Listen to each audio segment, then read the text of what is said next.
Good afternoon students हम हिंदी व्याकरण में जैसे टॉपिक संज्ञा कर रहे हैं। संज्ञा में हमने संज्ञा के भेद किए हैं। व्यक्तिवाचक संज्ञा किसे कहते हैं और जातिवाचक संज्ञा किसे कहते हैं। हमने जाना किसी एक विशेष व्यक्ति, वस्तु, स्थान का बोध कराने वाले शब्दों को व्यक्तिवाचक संज्ञा कहते हैं और जो अपने पूरे ग्रुप का, वर्ग का बोध कराए जैसे उन शब्दों को जातिवाचक संज्ञा कहते हैं।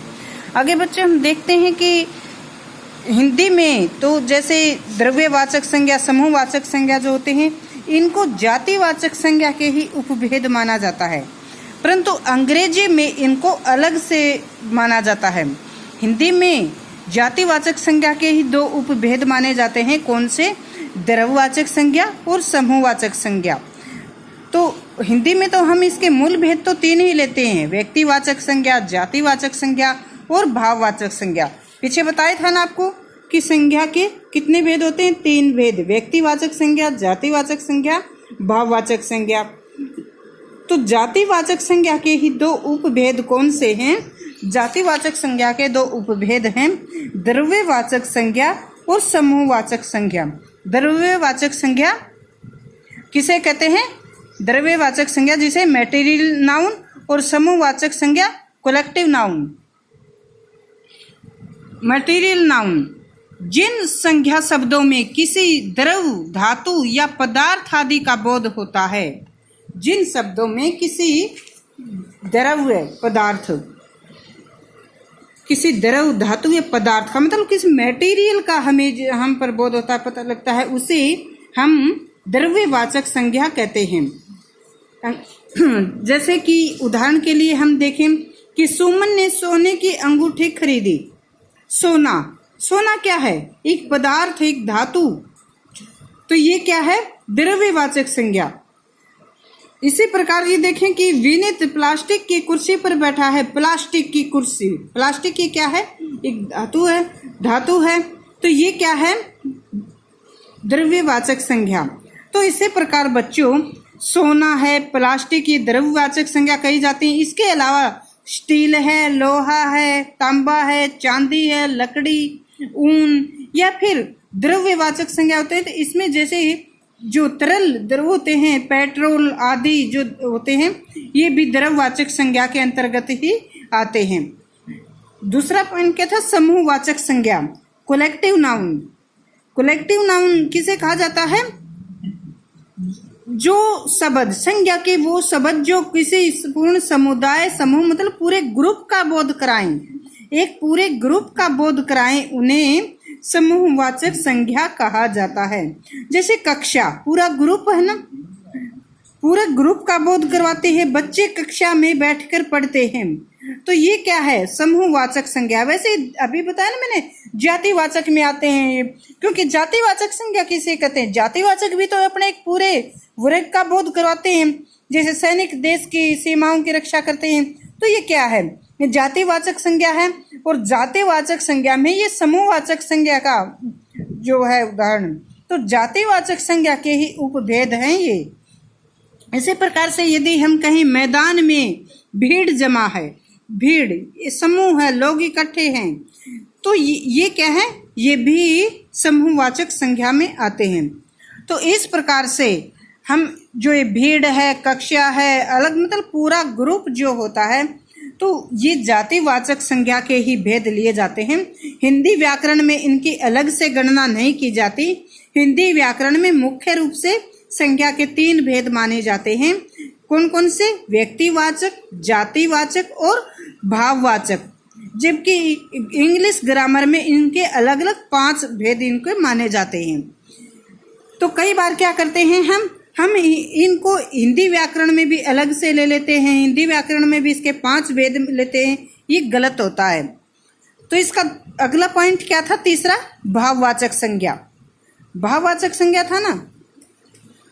भाववाचक संज्ञा किसे कहते हैं? तो बच्चों देखिए, भाववाचक संज्ञा यहाँ पर हम कुछ पॉइंट देखते हैं। सैनिक वीरता से लड़े। सैनिक वीरता से लड़े। सैनिक, पीछे आपने 2 पॉइंट किए, तो बताइए सैनिक कैसी संज्ञा है? सैनिक तो जातिवाचक संज्ञा है ना। सैनिक में देश के सभी सैनिक आ जाते हैं। वीरता, वीरता भाववाचक संज्ञा है। कृष्ण और सुदामा बचपन के मित्र हैं। कृष्ण और सुदामा, कृष्ण यहाँ पर एक व्यक्ति की तरफ संकेत है, सुदामा एक है, तो ये कैसी संज्ञा है? ये व्यक्तिवाचक संज्ञा हो गई। बचपन के मित्र हैं, बचपन और मित्र, ये कैसी भाववाचक संज्ञा है। आजकल मनुष्यों में इंसानियत लगभग खत्म हो गई है। मनुष्य, पूरे मनुष्य वर्ग का बोध, जाति का बोध जो ये करवा रहा है, ये जातिवाचक संज्ञा में आते हैं। इंसानियत भाववाचक संज्ञा है। गरीबी के कारण हम अपने बच्चों को न पढ़ा सके। बच्चे, ये जातिवाचक, सभी बच्चों, किसी एक बच्चे की तरफ संकेत नहीं है, सभी बच्चे, गरीबों के सभी बच्चे पूरे वर्ग का प्रतिनिधित्व करते हैं।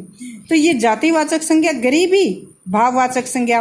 तो यहाँ पर जैसे मैंने आपको बताया, वीरता, बचपन, इंसानियत, गरीबी, ये सब भाववाचक संज्ञाएं। तो भाववाचक संज्ञा की पहचान हम कैसे करते हैं बच्चों? आपने देखा होगा कि जो ये भाववाचक संज्ञा बताई हम, अब वीरता है, बचपन है, इंसानियत, गरीबी, इनको क्या हम देख सकते हैं? सैनिक हैं, हमने बताया सैनिक जातिवाचक संज्ञा, कृष्ण सुदामा व्यक्तिवाचक संज्ञा, मनुष्य हैं, जो भी, तो व्यक्तिवाचक संज्ञा है, जातिवाचक संज्ञा है, जिनको हम आंखों से देख सकते हैं। परंतु ये जो भाववाचक संज्ञा है, इनको केवल महसूस, भाव है ये विचार, जिनको केवल हम अनुभव कर सकते हैं, इनको आंखों से देखा नहीं जा सकता। तो भाववाचक संज्ञा कौन सी होती हैं? वाचक संज्ञा वो संज्ञा होते हैं जिनको हम देख नहीं सकते, देखा नहीं जा सकता है, जिसको हम छू नहीं सकते हैं, केवल महसूस करते हैं, केवल अनुभव कर सकते हैं। जिनको देख नहीं सकते हैं, जिनको छू नहीं सकते हैं, जिनका कोई आकार नहीं होता है। व्यक्तिवाचक संज्ञा आकार होता है, भाववाचक संज्ञा इनमें लिए कुत्ते हैं, बिल्ली जैसे पूरा वर्ग का प्रतिनिधित्व करते हैं, लेकिन आकार तो होता है, देख तो सकते हैं, छू तो सकते हैं। लेकिन भाववाचक संज्ञा जिसमें भाव होते हैं, जिनको केवल अनुभव किया जा सकता है, देखा नहीं जा सकता, उनका कोई आकार नहीं होता, न ही हम उनको छू सकते हैं, तो ये होते हैं भाववाचक संज्ञा। तो भाववाचक संज्ञा की डेफिनेशन क्या होगी बच्चों? जिन शब्दों में किसी व्यक्ति, वस्तु या पदार्थ के गुण, दोष, दशा, दिशा, अवस्था, स्थिति, स्वभाव आदि का बोध कराने के लिए किया जाता है। जिन शब्दों का प्रयोग किसके लिए किया जाता है? जिन शब्दों का प्रयोग किसी व्यक्ति, वस्तु या स्थान के, किसी व्यक्ति, वस्तु या स्थान के गुण, व्यक्ति, वस्तु या स्थान के लिए नहीं, बल्कि उनके गुण, दोष, दशा, अवस्था, स्थिति, स्वभाव आदि का बोध कराने के लिए। अब गुण, दोष, दशा, अवस्था, स्थिति, स्वभाव, ये तो निराकार है, इनका कोई आकार नहीं हो सकता, इनको हम देख नहीं सकते। इनको क्या किया जा सकता है? केवल अनुभव किया जा सकता है, केवल महसूस किया जा सकता है। इसीलिए केवल भावों से संबंध है इनका। संबंध किनसे है? अपने भावों से। इसीलिए इनको भाववाचक संज्ञा कहा जाता है। जैसे मोटापा है, चोरी है, हंसी है, गर्मी है, प्यास है, सुंदरता है आदि, ये क्या है? भाववाचक संज्ञा है। तो समझे बच्चों आप भाववाचक संज्ञा किसे कहते हैं? तो यहाँ पर हमने संज्ञा के तीनों भेद किए।